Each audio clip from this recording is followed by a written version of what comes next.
ಇನ್ನು ವಕ್ಫ್ ತಿದ್ದುಪಡಿ ಬಿಲ್ ಮಂಡನೆಯಿಂದ ಮುಸ್ಲಿಮರು ಕೆರಳುತ್ತಾರೆ ಅಂತ ಎಲ್ಲರೂ ಭಾವಿಸಿದ್ರು. ಆದರೆ ಇವತ್ತು ಮುಸ್ಲಿಮರು ಭರ್ಜರಿಯಾಗಿ ಸಂಭ್ರಮಿಸಿದ್ರಂತೆ, ಸ್ವೀಟ್ ಹಂಚಿ ಖುಷಿ ಪಟ್ಟರಂತೆ. ಕೆಲವು ಕಡೆ ಧನ್ಯವಾದ ಮೋದಿಜಿ ಅಂತೇಳಿ ಬ್ಯಾನರ್ ಕೂಡ ದರ್ಗಾಗಳಲ್ಲಿ ಹಾಕಲಾಗಿತ್ತಂತೆ. ನಿಜಾನ? ರಿಪೋರ್ಟ್.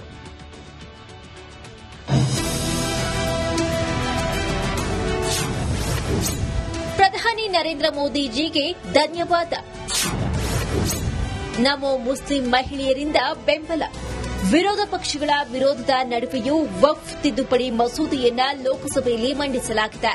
ಆ ಕಡೆ ಸಚಿವ ಕಿರಣ್ ರಿಜಿಜು ವಿವಾದಿತ ವಕ್ಫ್ ತಿದ್ದುಪಡಿ ಮಸೂದೆಯನ್ನ ಸದನದಲ್ಲಿ ಮಂಡಿಸುತ್ತಿದ್ರೆ, ಇತ್ತ ಕಡೆ ಮುಸ್ಲಿಂ ಮಹಿಳೆಯರು ಫುಲ್ ಖುಷಿಯಾಗಿದ್ರು.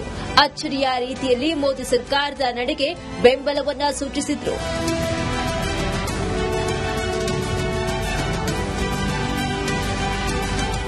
ಮಧ್ಯಪ್ರದೇಶದ ಭೋಪಾಲ್ನಲ್ಲಿ ಬುರ್ಕಾ ಧರಿಸಿದ ಮಹಿಳೆಯರು ಗುಲಾಬಿಗಳನ್ನ ಹಿಡಿದು ಮೋದಿಜಿಗೆ ಧನ್ಯವಾದ ಎಂಬ ಫಲಕಗಳನ್ನ ಹಿಡಿದು ರಸ್ತೆಗೆ ಇಳಿದ್ರು. ನೂರಾರು ಜನರು ವಕ್ಫ್ ತಿದ್ದುಪಡಿ ಮಸೂದೆಯನ್ನ ಬೆಂಬಲಿಸಿ ಜಾಥಾ ನಡೆಸಿದ್ರು.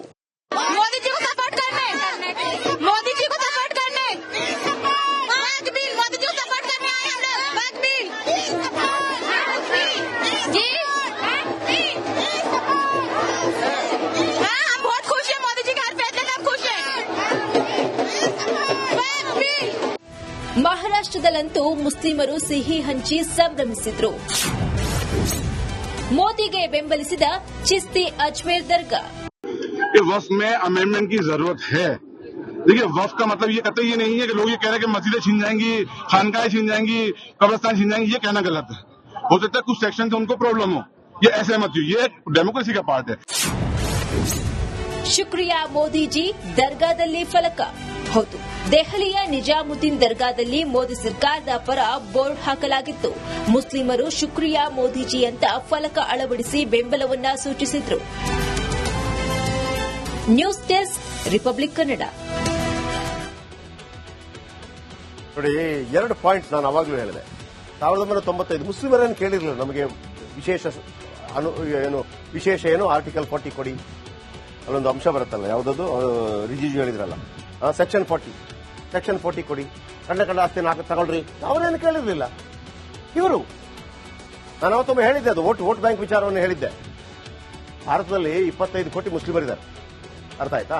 ಅದರಲ್ಲಿ ವೋಟಿಂಗ್ ಪವರ್ ಇರುವಂತ ಒಂದು 15 ಕೋಟಿ ಇರಬಹುದು. ಎಷ್ಟು? 15 ಕೋಟಿ. ನೆನಪಿಟ್ಕೊಳ್ಳಿ, 25 ಕೋಟಿ ಜನ ಇರಬಹುದು ಮುಸ್ಲಿಮರು, ಅದರಲ್ಲಿ ವೋಟಿಂಗ್ ಪವರ್ ಇರೋದು 15 ಕೋಟಿ ಇರಬಹುದು. ಕಾಂಗ್ರೆಸ್ಗೆ ಟೋಟಲ್ ಆಗಿ ಬೀಳುವಂತ ವೋಟ್ ಎಷ್ಟು ಗೊತ್ತಾ? ಇಲ್ಲಿ ತನಕ, ಮೊನ್ನೆ ತನಕ 11 ಕೋಟಿ. ಅರ್ಥ ಆಯ್ತಾ ನಿಮಗೆ? 2009ರಲ್ಲಿ ಕಾಂಗ್ರೆಸ್ಗೆ ಪ್ರಾಪ್ತವಾದಂತಹ ವೋಟು 9 ಕೋಟಿ, 10 ಕೋಟಿ. ಆಗ ಬಿಜೆಪಿಗೆ 7 ಕೋಟಿ 2009ರಲ್ಲಿ. ನೆನಪಿಟ್ಕೊಳ್ಳಿ, ಇದು ವೆರಿ ಇಂಪಾರ್ಟೆಂಟ್ ಪಾಯಿಂಟ್.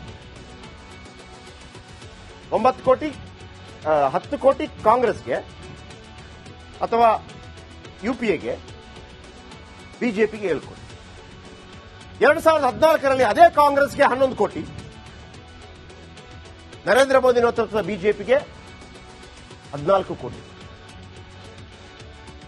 2019ರಲ್ಲಿ ಆ 17 ಕೋಟಿ 21 ಕೋಟಿ ಆಗುತ್ತೆ, ಕಾಂಗ್ರೆಸ್ಗೆ 11 ಕೋಟಿಯೇ ಇರುತ್ತೆ.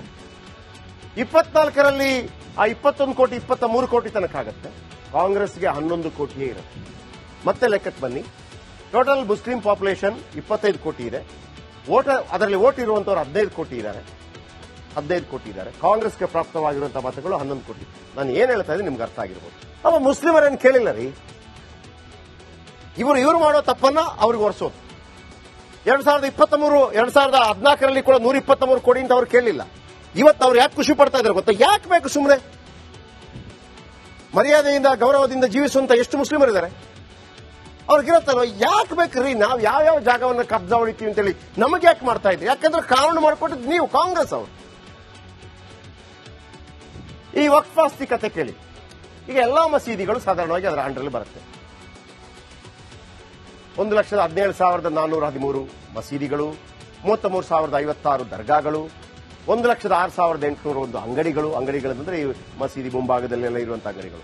ಇನ್ನು ಸ್ಮಶಾನಗಳು 1,49,951 ಸ್ಮಶಾನಗಳು, ಮನೆಗಳು 89,212 ಮನೆಗಳು, ಈದ್ಗಾ ಮೈದಾನ 9,099 ಈದ್ಗಾ ಮೈದಾನಗಳು, 13,719 ಮದ್ರಸಾಗಳು, ಕೊಳಗಳು 3,861 ಕೊಳಗಳು, 2,042 ಶಾಲೆಗಳು, 1,40,108 ಎಕರೆ ಜಮೀನು.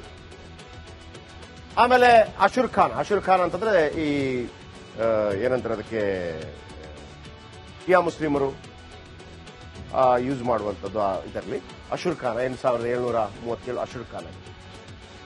ಎಲ್ಲವೂ ಅನಗತ್ಯವಾಗಿ ಇವರಿಗೆ ಅದನ್ನ ತುಷ್ಟೀಕರಣ ಅಂತ ಹೇಳೋದು. ಕೇಳದೆ ಇದ್ರು ಕೊಟ್ಬಿಟ್ಟು ಈಗ ಅವರನ್ನ ಜಾತಿ ಕೆಡಿಸೋಂಗ್ ಮಾಡಿದಂಗೆ.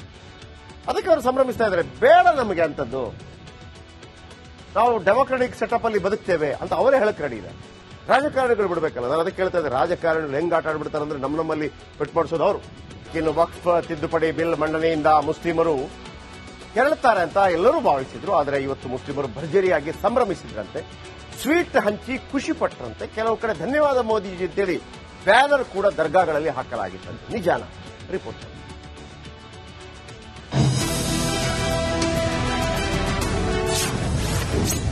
ಪ್ರಧಾನಿ ನರೇಂದ್ರ ಮೋದಿಜಿಗೆ ಧನ್ಯವಾದ. ನಮೋ ಮುಸ್ಲಿಂ ಮಹಿಳೆಯರಿಂದ ಬೆಂಬಲ. ವಿರೋಧ ಪಕ್ಷಗಳ ವಿರೋಧದ ನಡುವೆಯೂ ವಕ್ಫ್ ತಿದ್ದುಪಡಿ ಮಸೂದೆಯನ್ನ ಲೋಕಸಭೆಯಲ್ಲಿ ಮಂಡಿಸಲಾಗಿದೆ. ಆ ಕಡೆ ಸಚಿವ ಕಿರಣ್ ರಿಜಿಜು ವಿವಾದಿತ ವಕ್ಫ್ ತಿದ್ದುಪಡಿ ಮಸೂದೆಯನ್ನ ಸದನದಲ್ಲಿ ಮಂಡಿಸುತ್ತಿದ್ರೆ, ಇತ್ತ ಕಡೆ ಮುಸ್ಲಿಂ ಮಹಿಳೆಯರು ಫುಲ್ ಖುಷಿಯಾಗಿದ್ರು. ಅಚ್ಚರಿಯ ರೀತಿಯಲ್ಲಿ ಮೋದಿ ಸರ್ಕಾರದ ನಡೆಗೆ ಬೆಂಬಲವನ್ನ ಸೂಚಿಸಿದ್ರು.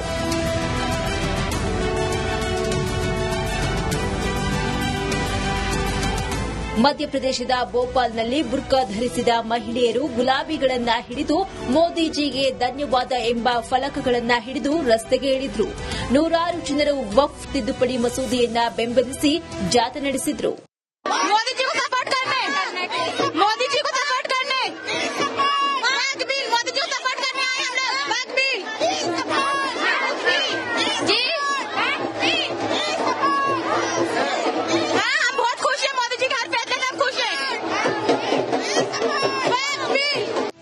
ಮಹಾರಾಷ್ಟ್ರದಲ್ಲಂತೂ ಮುಸ್ಲಿಮರು ಸಿಹಿ ಹಂಚಿ ಸಂಭ್ರಮಿಸಿದ್ರು. ಮೋದಿಗೆ ಬೆಂಬಲಿಸಿದ ಚಿಸ್ತಿ ಅಜ್ಮೇರ್ ದರ್ಗಾ. वक्फ में अमेंडमेंट की जरूरत है. देखिए, वक्फ का मतलब ये कतई ये नहीं है कि लोग ये कह रहे हैं कि मस्जिदें छीन जाएंगी, खानकाएं छीन जाएंगी, कब्रिस्तान छीन जाएंगी. ये कहना गलत है. हो सकता है कुछ सेक्शन से उनको प्रॉब्लम हो. ये ऐसे मत हो. ये डेमोक्रेसी का पार्ट है. ಶುಕ್ರಿಯಾ ಮೋದಿಜಿ ದರ್ಗಾದಲ್ಲಿ ಫಲಕ. ಹೌದು, ದೆಹಲಿಯ ನಿಜಾಮುದ್ದೀನ್ ದರ್ಗಾದಲ್ಲಿ ಮೋದಿ ಸರ್ಕಾರದ ಪರ ಬೋರ್ಡ್ ಹಾಕಲಾಗಿತ್ತು. ಮುಸ್ಲಿಮರು ಶುಕ್ರಿಯಾ ಮೋದಿಜಿ ಅಂತ ಫಲಕ ಅಳವಡಿಸಿ ಬೆಂಬಲವನ್ನ ಸೂಚಿಸಿದ್ರು.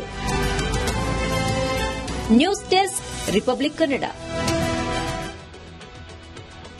ನೋಡಿ, 2 ಪಾಯಿಂಟ್ ನಾನು ಅವಾಗಲೂ ಹೇಳಿದೆ. 1995 ಮುಸ್ಲಿಮರೇನು ಕೇಳಿರಲಿಲ್ಲ ನಮಗೆ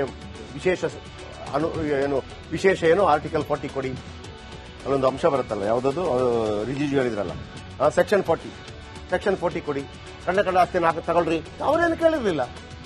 ಇವರು, ನಾನು ಅವತ್ತೊಮ್ಮೆ ಹೇಳಿದ್ದೆ, ಅದು ವೋಟ್ ಬ್ಯಾಂಕ್ ವಿಚಾರವನ್ನು ಹೇಳಿದ್ದೆ. ಭಾರತದಲ್ಲಿ 25 ಕೋಟಿ ಮುಸ್ಲಿಮರಿದ್ದಾರೆ, ಅರ್ಥ ಆಯ್ತಾ? ಅದರಲ್ಲಿ ವೋಟಿಂಗ್ ಪವರ್ ಇರುವಂತ 15 ಕೋಟಿ ಇರಬಹುದು. ಎಷ್ಟು? 15 ಕೋಟಿ. ನೆನಪಿಟ್ಕೊಳ್ಳಿ, 25 ಕೋಟಿ ಜನ ಇರಬಹುದು ಮುಸ್ಲಿಮರು, ಅದರಲ್ಲಿ ವೋಟಿಂಗ್ ಪವರ್ ಇರೋದು 15 ಕೋಟಿ ಇರಬಹುದು. ಕಾಂಗ್ರೆಸ್ಗೆ ಟೋಟಲ್ ಆಗಿ ಬೀಳುವಂತ ವೋಟ್ ಎಷ್ಟು ಗೊತ್ತಾ? ಇಲ್ಲಿ ತನಕ, ಮೊನ್ನೆ ತನಕ 11 ಕೋಟಿ. ಅರ್ಥ ಆಯ್ತಾ ನಿಮಗೆ? 2009ರಲ್ಲಿ ಕಾಂಗ್ರೆಸ್ಗೆ ಪ್ರಾಪ್ತವಾದಂತಹ ವೋಟು 9 ಕೋಟಿ, 10 ಕೋಟಿ. ಆಗ ಬಿಜೆಪಿಗೆ 7 ಕೋಟಿ 2009ರಲ್ಲಿ. ನೆನಪಿಟ್ಕೊಳ್ಳಿ, ಇದು ವೆರಿ ಇಂಪಾರ್ಟೆಂಟ್ ಪಾಯಿಂಟ್. 9 ಕೋಟಿ, 10 ಕೋಟಿ ಕಾಂಗ್ರೆಸ್ಗೆ ಅಥವಾ ಯುಪಿಎಗೆ, ಬಿಜೆಪಿಗೆ 7 ಕೋಟಿ. 2014ರಲ್ಲಿ ಅದೇ ಕಾಂಗ್ರೆಸ್ಗೆ 11 ಕೋಟಿ, ನರೇಂದ್ರ ಮೋದಿ ನೇತೃತ್ವದ ಬಿಜೆಪಿಗೆ 14 ಕೋಟಿ.